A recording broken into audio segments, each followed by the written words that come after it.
카먼티비. Hello guys, this is Kamen. Let's read together Chapter 9. The pig, the Bullocks, the sheep, the pony, and the Nanny-goat. At that moment, Georgie's mother came back from shopping in the village. She drove her car into the yard and got out. She was carrying a bottle of milk in one hand and a bag of groceries in the other. The first thing she saw was the gigantic brown hen towering over little George. She dropped the bottle of milk. Then Grandma started shouting at her from the rooftop, and when she looked up and saw Grandma's head sticking up through the tiles, she dropped the bag of groceries. "How about that then, Mary?" Grandma shouted. "I'll bet you've never seen a hen as big as that. That's the George's gigantic hen, that is." But, stammered Georgie's mother. "It's George's magic medicine," Grandma shouted. "We both of us had it, the hen and I." "But how in the world did you get up on the roof?" cried the mother. "I didn't," cackled the old woman. "My feet are still standing on the floor in the living room." This was too much for Georgie's mother to understand. She just goggled and gaped. She looked as though she was going to faint. A second later, Georgie's father appeared. His name was Mr. Cranky. Mr. Cranky was a small man with bandy legs and huge head. He was a kind father to George, but he was not an easy person to live with, because even the smallest thing got him all worked up and excited. The hen standing in the yard was certainly not a small thing, and when Mr. Cranky saw it, he started jumping about as though something was burning his feet.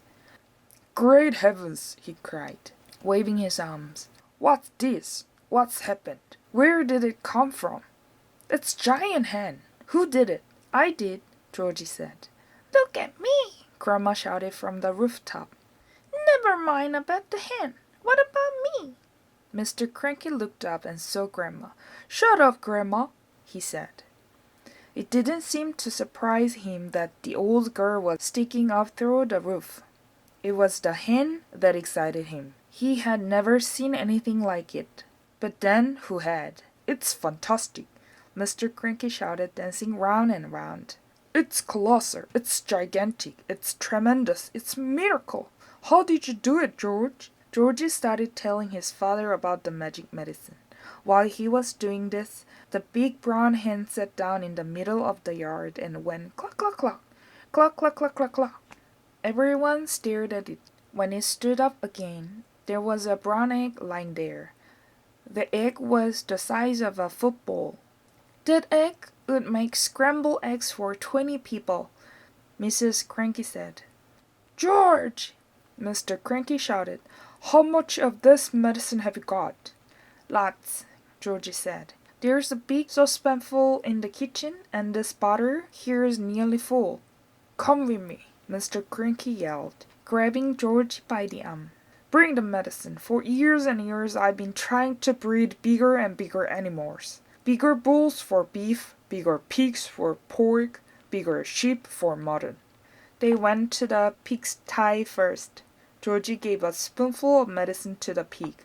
The pig blew smoke from its nose and jumped about all over the place. Then it grew and grew. In the end, it looked like this. They went to the herd of fine black Bullocks that Mr. Cranky was trying to fatten for the market. Georgie gave each of them some medicine, and this is what happened. Then the sheep, he gave some to his gray pony, Jack Frost. And finally, just for fun, he gave some to Alma, the nanny goat.